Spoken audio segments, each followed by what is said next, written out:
can start or shall I start? Huh? You can start.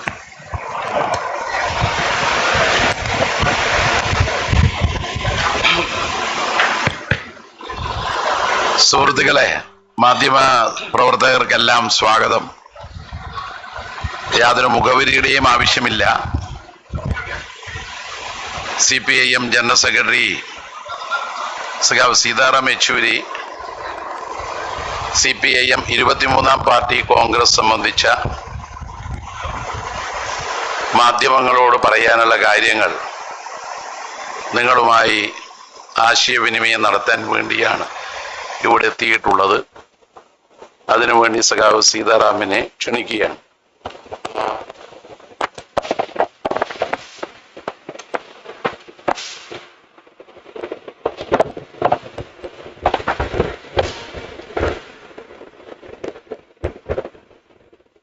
So good afternoon to all of you. It's been a long time since I'm seeing familiar faces of journalists among the journalists. So as all of you know, today is the second day of our Congress, and the first day was the inaugural session, where you have followed and you covered the basic thrust of the 23rd Congress as we are presenting, as the leadership is presenting the draft resolution to the Congress for its consideration. The draft resolution has been placed yesterday afternoon, and on that the discussion has begun this morning. 12 comrades have already spoken on that from 12 states. That discussion will continue today until tomorrow afternoon, and after that the consideration of the resolution and its adoption will be undertaken. The practice in our party is to have a very vibrant inter-party democracy. So our draft is released to the whole country 2 months before the party congress. Every party member has the right to send amendments. We have received 4,001 amendments, which are the pre-congress amendments, as we call them. And all of these have been studied, and a pre-congress amendment report, a report on the pre-congress amendments was presented to the party congress, and that has accepted a certain number of amendments that have come before the party congress by party members across the country. And most of these amendments have been in the direction of strengthening the formulations already contained in the draft political resolution. The essential thrust of the draft political resolution, which most of you have already reported, but only for recollecting the essence, is that today's situation, the main task which we consider before us and the country and the people is to isolate and defeat the BJP. This is the foremost task in order to safeguard the character of the Indian Republic, to advance the interests of the working people in our country, and to uphold and safeguard the Indian Constitution, which is being violated and undermined with impunity. So in order to achieve this, the draft political resolution has proposed to the party congress that the first task that's required to be done is to strengthen ourselves, that is the CPIM, in a very substantial manner, so that our political intervention capacities can grow. On that basis, to strengthen the unity of the left parties, the left forces, and then forge a left and democratic alternative of forces, which is not necessarily only political parties, of course political parties plus the social movements, people's movements, etc., who are willing to come together on an alternative program, policy program, alternative to what the current ruling classes are adopting. And then, on that basis, to forge the broadest possible mobilization of all secular forces to take on the Hindutva challenge. This is the four-pronged approach that we have suggested, which is not sequential, but it is simultaneous. All these four aspects should be done simultaneously. And that is how to achieve this objective, to isolate and defeat the BJP. So as I said, on that the discussions are continuing, and in the meanwhile, the BJP government and the Prime Minister are busy. Now it's come up with, I think the latest, after hijab is now the halal, and after halal, now they've come up with the azan. So it is only these divisive forces in order to sharpen communal polarization, that is their only agenda. The real agenda is, in the meanwhile, while diverting the attention of the people onto such communal polarization, sharpening of communal polarization, they continuously impose greater burdens on the people. And the one in the immediate instance, it is the issue of daily hikes in the prices of petroleum products that has already spiraled an inflationary upsurge in the country that is ruining both the economy and the lives of the people, livelihoods of the people. So we have demanded in a separate resolution that is circulated to you, we have demanded that immediately the central government should withdraw all the additional taxes it has imposed. It has imposed a very high degree of cess and surcharges on petroleum products. Now, cess and surcharges are categories that are not shareable with the state governments. So the entire revenue goes purely to the central government. And because of this hike, these hikes, the prices of petroleum products are high, much beyond the rising international crude prices. So we are asking for the withdrawal of the cess and surcharges, these additional taxes. And for resource mobilization, we say you tax the rich, you have a super rich tax. When you consider that, instead of giving corporate concessions that they continue to give. Even in the pandemic year, last year, they gave a corporate tax concession of 8%. And they collect their revenue through these hikes in petroleum prices from the people. That is, benefit the rich and squeeze the people with higher prices for your revenue. That is not acceptable. So withdraw these additional taxes and reduce the prices of petroleum products. That is the concrete demand that has been made through this resolution, which is circulated to you. We are happy and very, respectfully we acknowledge the fact that 40 international communist and workers' parties have sent their greetings, fraternal greetings of solidarity to this party congress. The list has been enclosed, that is circulated to you. And to all these parties we express our grateful, not merely thanks, but our revolutionary salutes. Because this, what is happening in the world today, a joint, combined effort of all contingents of the communist parties in the world, will have to be built up and strengthened to face the onslaught and assault of both this neoliberal economic offensive and the aggressive manner in which USA and US imperialism wants to further strengthen its hegemony over the world.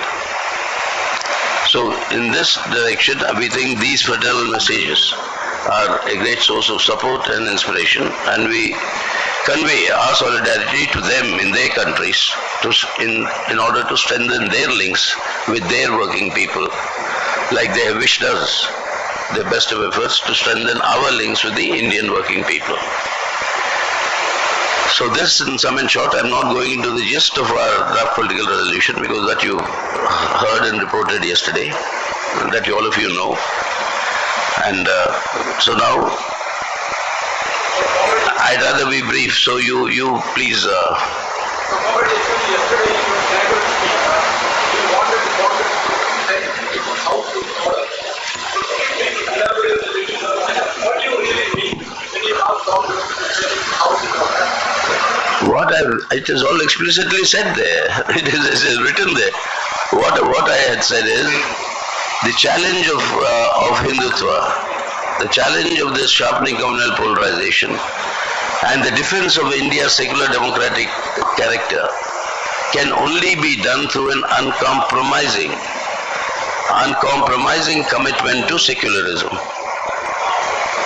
Any prevarication or any compromising approach will only lead to strengthening them further, and that will also lead to danger for the parties who are taking such compromising, prevaricating positions, that their own people will start shifting towards the BJP. That I have said in my speech yesterday in written form, as experience has shown. So that is what all these parties have to set their houses in order. They have to be clear how they are going to combat these forces. We are saying our experience shows it has to be an uncompromising commitment to secularism. As we in practice are showing where we are in government in Kerala, our uncompromising commitment to secularism. So it's in that way they have to put their house in order.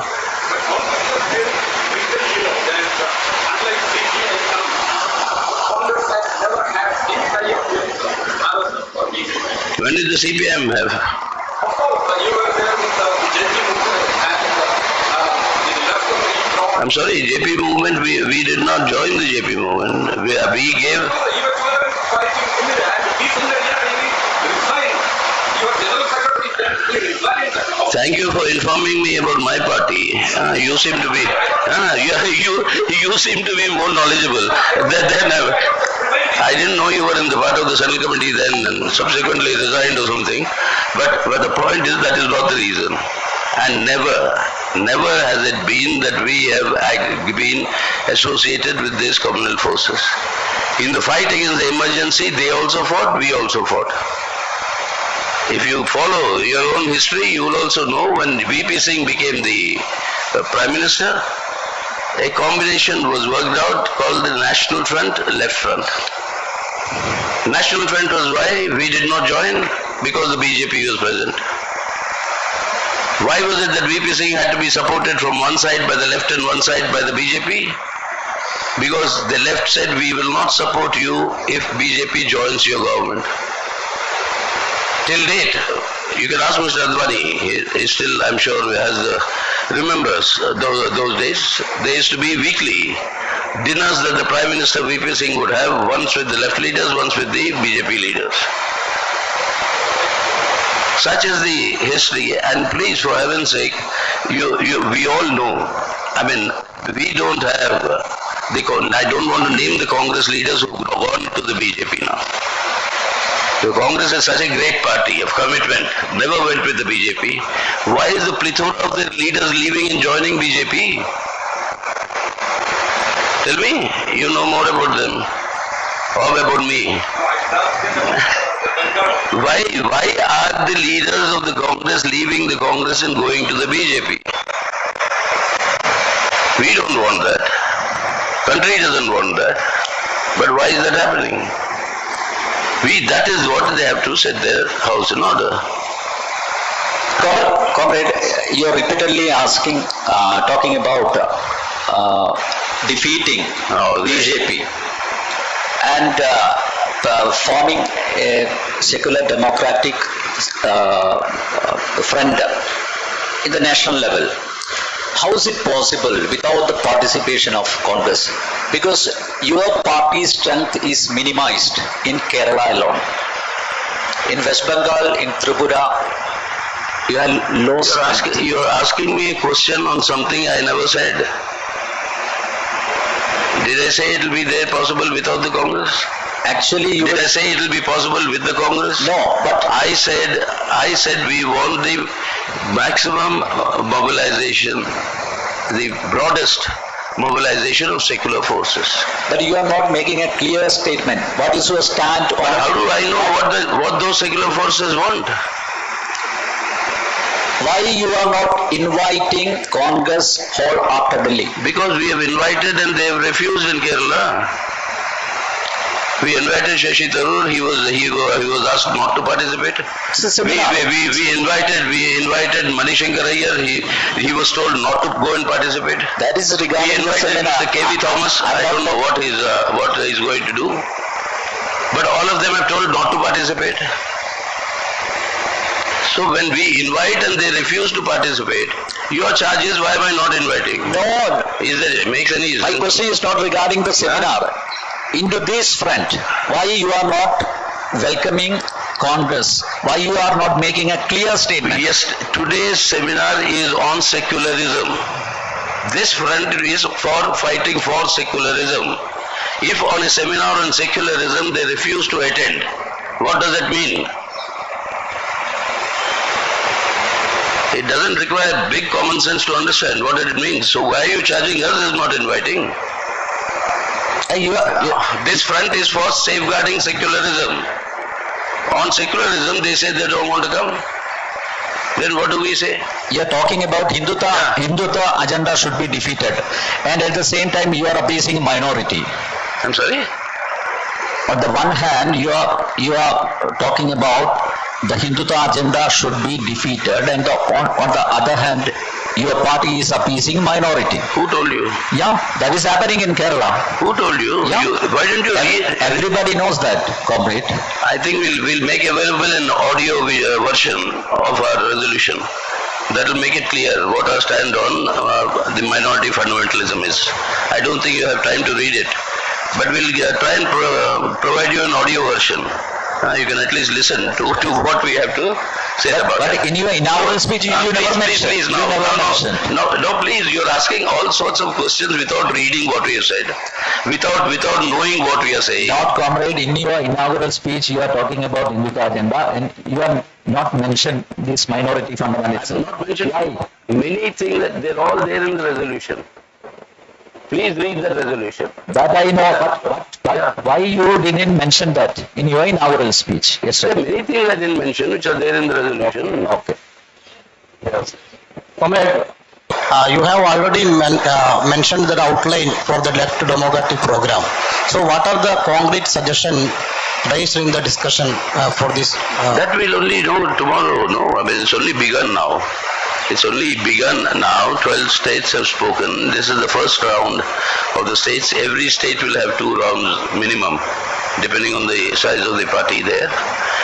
So we'll know this is just the beginning, so we can't really tell you the outline. And secondly, what we are discussing is discussing inside the party congress. We'll let you know the outcome of it.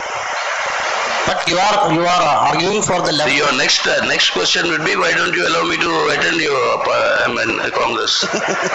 No, please, I will say leave some privacy to us also, no? You are arguing for the left unity, but in Kerala, RSP and Forward Bloc is not part of the LDF. And already you mentioned the DPR that the CPML is another position taking in the Bengal. So how can the left unity be possible? That is why we are appealing. That is why we have said in a political resolution, we say that we'll have to patiently work out and iron out these differences. And left unity is important. We have to work towards that. It's specifically written and addressed. Sivaram, yesterday you were talking about the uncompromising commitment to secularism, particularly the way the government of Kerala is committed. But yesterday we listened to the welcome speech. There was not a mention of the challenge posed by RSS and BJP, number one. What posed by? Challenge posed by? Yeah, the challenge or rather the threat posed by BJP and RSS. There was not a mention of that challenge in the welcome speech. And secondly, even when there are references on attack on federalism, there was no mention on who was doing it, that the Modi government was doing it. There was no mention. And how do you interpret this? Can we consider it as a compromise? Not at all. You see, he is a member of the Politburo, the Chief Minister. I, as the General Secretary, am placing the political resolution, which is also his party to it. He is a member of the Politburo, and that political resolution tells you in clearest terms who is responsible. Who is responsible for doing all these things, etc. So there is a division of labor. As a reception committee chairman, he is welcoming. He is not outlining the overall political line. No, I think you are constrained to say certain things because this was a welcome speech of the party congress, and the main challenge you yourself mentioned. Welcome speech is given by the reception of the organizing committee chairman. He welcomes the delegates. He doesn't give you the political line. That is given by the General Secretary and the... No, it's not like that. Because he mentioned so many things, a brief history of Kerala's politics plus the Silver Line project. So many things he mentioned. As Chief Minister, most of it is about Kerala and Kerala projects. Again, there's no... This thing I can't only appeal to your common sense that you understand there's a division of labor. He's talking about Kerala projects, etc. and he's welcoming all of us.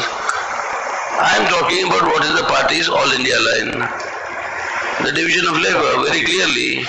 And so you now try to seek a contradiction in it. In the last few days, the two PBMs have made some statements about China. Manik Sarkar and Brinda Karat on China that China is not occupying any land in any country and sitting on it. Is it the party's official position? It is the Prime Minister of India, Mr. Narendra Modi's official position. It is his official position, and we have said that Mr. Narendra Modi and this government has said they want to resolve differences with China through diplomatic and military level talks. So we said we'll fully support you. And if the Prime Minister of the country tells you there is no inclusion, then whom should I believe? I think I believe him more than you know. So that is, what can I do? So that is he is the head of the government, and that's what the country and the government are saying. You earlier told that the Silver Line project is only in the initial stages. Only in the? Initial stage. But yesterday in the welcome speech, Chief Minister Mr. Pinarayi Vijayan strongly pitched for it and said that the state government is going forward. There is nothing contradictory. Is there a contradiction? No, there is nothing contradictory in saying that the state government is determined to go ahead with it, and that being at the initial stage. How can it be contradictory? You said there is no details available. So how can you go forward with a project? He's talking about the state government's desire to do that. Go ahead with it. So how is it contradictory at all? The survey is going on. Let us see what the survey will produce. Also on this relationship with the Congress, today the State Secretary of CPM, Mr. Kodiyeri Balakrishnan, said there will be no united front with the Congress. But you are saying that you can cooperate with the Congress with a rider. And if they are not compromising with communalism, you can... See, let me now clarify to all of you. Is there a contradiction between your stand and the Kerala party's stand? No, let me clarify so that you will have to find some other areas to find contradictions. First of all, please understand. In India and in Indian conditions of diversity and the immense diversity we have, in every state in India there are different parties, political parties who have the confidence of the people.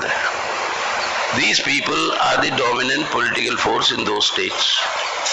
Whether it's the DMK in Tamil Nadu or it is the NCP Shiv Sena in Maharashtra, whether it is Telangana Rashtriya Committee in Telangana, whether it is the YSR Congress in Andhra, whether it is the Biju Janata Dal in Orissa. So in every state you have different parties which are the dominant parties. In India, please, I beseech you to just study, if not constantly, the history of coalition politics in India. Never has a coalition government in India been formed on the basis of a front that was formed before elections. No All India front is formed before elections. Never has it happened. When Indira Gandhi was defeated in 1975, the Janata Party that formed the government with Morarji Desai as Prime Minister was formed in 1977 when it was defeated. Janata Party was formed after Indira Gandhi and the Congress's defeat. When VP Singh became the Prime Minister, the NF-LF combination was born after the election. When Devagowda became the Prime Minister, the United Front was born after the election. After Vajpayee lost the vote of confidence as the single largest party leader, after that the United Front was formed and it staked the claim. In 1998, Mr. Vajpayee became the Prime Minister on the basis of a claim made by the NDA that was formed after election. When BJP could not get a majority, then the NDA was formed in 98. In 2004, Manmohan Singh became the Prime Minister when the UPA was formed after election. So please understand my country. If that is the case, Please understand my country's diversity and political situation. that is the Please bear with me. And if that is the situation, even this time in 2024, there will not be any All India Front or alliance or formation before elections. Before every election, many people will come with a proposal for a regional front, for a third front, for a fourth front, for all sorts of fronts. Many aspirants will be there who want to lead it. This happens before every election. But finally, it is after the election that these fronts are formed. Before, what happens? What happens before the election? Before the elections in every state. That is what our electoral tactics we worked out in our resolution. In every state, the effort would be for the broadest mobilization of secular forces to maximize the pooling of the anti-BJP vote. To maximize that pooling of the anti-BJP vote, depending on the concrete situation in each state, whatever maximum possible, the broadest possible, that's why we use the word possible, the broadest possible mobilization of secular forces to defeat the BJP. So once in state levels these are worked out, like it happened in Tamil Nadu, like it happened in Assam, like it happened in various states that went to polls recently, happened in Bihar, it happened in UP, in various places where it has happened, and on that basis the national picture will emerge. So please don't jump the gun, so to speak, or wait till you cross the bridge when you come to that. That beforehand you say, will be so and so be there in the front, will so and so be there, not be there in the front. What will be there, who will be there, how it will come will be all post-election. No. The There question was no Congress-led any front in 2004. It emerged after election with the UPA. So you understand, that's why I'm saying, appealing to all of you, please understand my country in which I am doing politics. So this is what my country and its diversity and its experience is. But the question is, who is jumping the gun? If the formation is after the elections, how can the state secretary declare now that there won't be any united front with the Naturally, he is declaring now. Now there won't be any. Congress? Not now. Now there won't be any. He is declaring now. Sir, regarding the Chinese incursion, regarding the Chinese incursion, what is the clear? You asked Mr. K.V. Thomas, I think he's declared something today. He's coming. So we are as I told you, we invited them on secularism, on federalism, on safeguarding Indian Constitution. Now, we invited them. If they don't refuse to come, then what should I understand? The party president of Kerala Congress given a warning statement to Mr. K.V. Thomas. If he participates in the CPM floor, he will attend the floor, then he will be evicted. What is your response? Well, it's up to them. We have invited. What they will decide is they will decide. And what Mr. Thomas will do or what the Congress will do is their decision. I can't say anything. We are committed to safeguarding the Indian Constitution, Indian Secular Democratic Republic. Secularism, federalism and the safeguarding of the constitution are important things to be done. We want the maximum unity of all Indian patriots. I'm sorry? I don't know what they'll do. It's up to them. Let us see. Yes. Yeah. The Communist Party of Russia has sent its greetings to the Congress, but the Communist Party of Ukraine or any leftist left party from Ukraine is conspicuous by absence. About the Ukraine war. Yeah. So, is there any specific discussion that has taken place between the CPM and the Russian party? No, it's their opinion. They have given their opinion, they are entitled to. If somebody gives their opinion and some communist party from a country which has good relations with India, good relations with the present government, I'll still say we want to oust the Modi government. Nothing will stop me from saying that and I'll still do it. So that is it. So they have given on the basis of their conditions. But the message of fraternal greetings is as a communist fraternity, fraternal greetings. Okay. Yesterday in the inaugural session, Here. Yesterday in the inaugural session, you were asking to the Modi government, the government must withdraw from the Quad project. But at the same time, the Kerala government asking loan from the Japan. Japan is part of Quad. Kerala government is what? Kerala government is asking loan from the Japan government for this silver line project. At the same time, you have mentioned, you have asked. Even before the Quad is formed, Japan has given you loans? Oh no. Has Japan given any loans and economic assistance to India before the Quad was formed? It has. Even after the Quad is dissolved, it can. So what is the relationship with that and this? But it is the contrary to the party policy regarding the foreign. No. How? That's what I was trying to explain.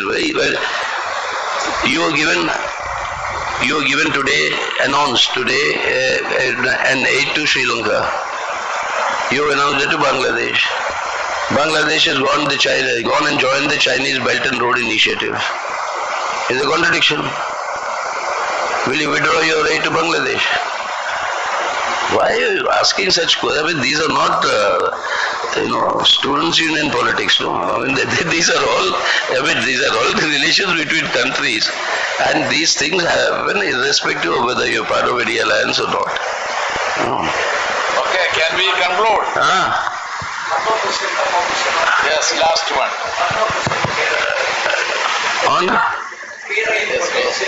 KRL project is not a part of the All India Draft Political Resolution.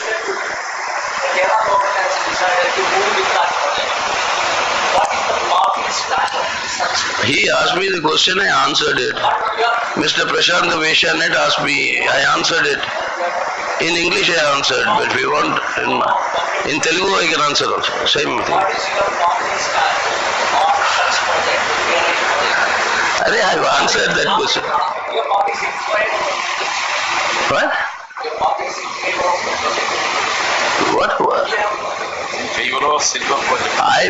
That is the state government's proposal. Discussions are going on with the central government. The survey is going on. If you want to pick up a political fight, let's contest elections. But don't ask in a press conference, why are you being so aggressive? No, what is the issue? What? A state government, the central committee and the Politburo does not interfere in government functioning. Unlike, will you allow me to speak or will you go on?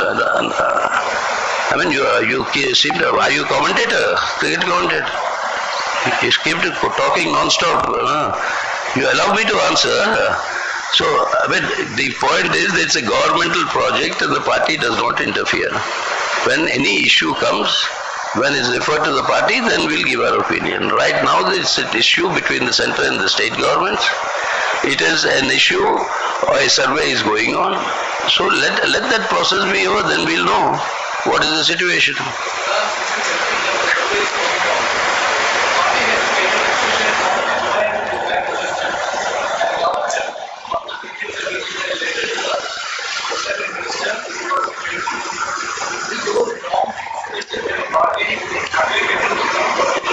Party's norms will be applicable all over wherever party is.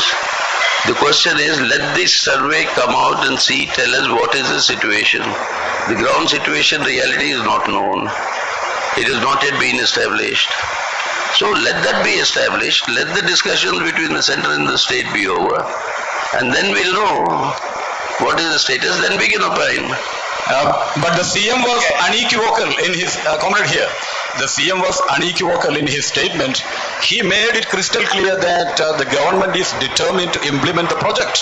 And you are saying that the survey is going on, we will study the impact assessment. But the CM has made it clear that they will go to any extent to get the approval from the central government. And as far as the state government is concerned, it is the decision has been taken.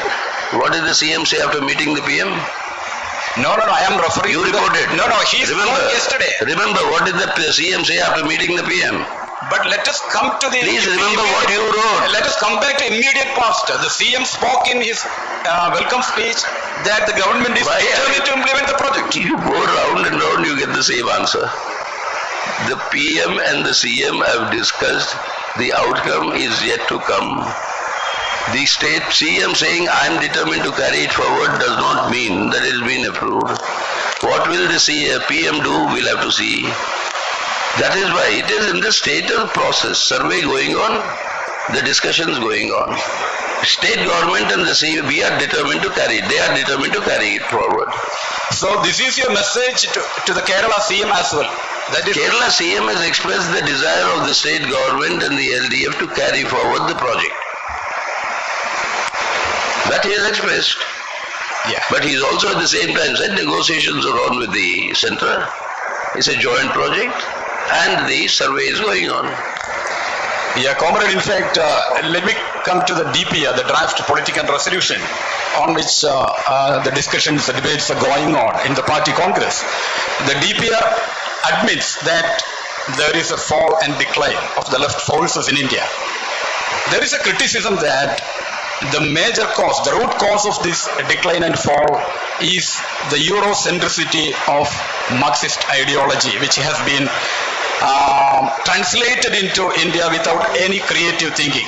The observation is that the Indian left, including CPM, didn't have a leader like Mao or Ho Chi Minh. What is your take on that? No, which document are you talking of? No, the draft political resolution admits that there is... Where? I drafted it. I don't know. I don't remember drafting what you're saying. There is an erosion of... I have read... What are you talking about? I have read the resolution. So you mean that there is an erosion of the... Please save me from this audio. I have drafted the draft. That is being discussed. You are claiming something in the draft which I have not drafted. What the CC has adopted. And you are saying it is there in the draft. Drafted, it is discussed in the PB, adopted by the central committee, and then it has come here. Nowhere is anything of what you said. There is no mention at all about Eurocentrism, nothing. No, I am not saying that. The draft resolution... You have just said, sir. No, that was my question. I am asking you, the DPR has admitted that left has experienced a fall in India. So my question is the major cause of this, is the root cause of this, is the Eurocentricity of the Marxian ideology? How do you say that? We have said nothing of that sort. We have given our reasons as to why that happened and how that has to be corrected. You have the right to exercise your imagination, you have a right to exercise in the way you want to extend it. That is your democratic right. I respect that, but that is not the fact. Okay. Thank you. Can conclude. Prashant.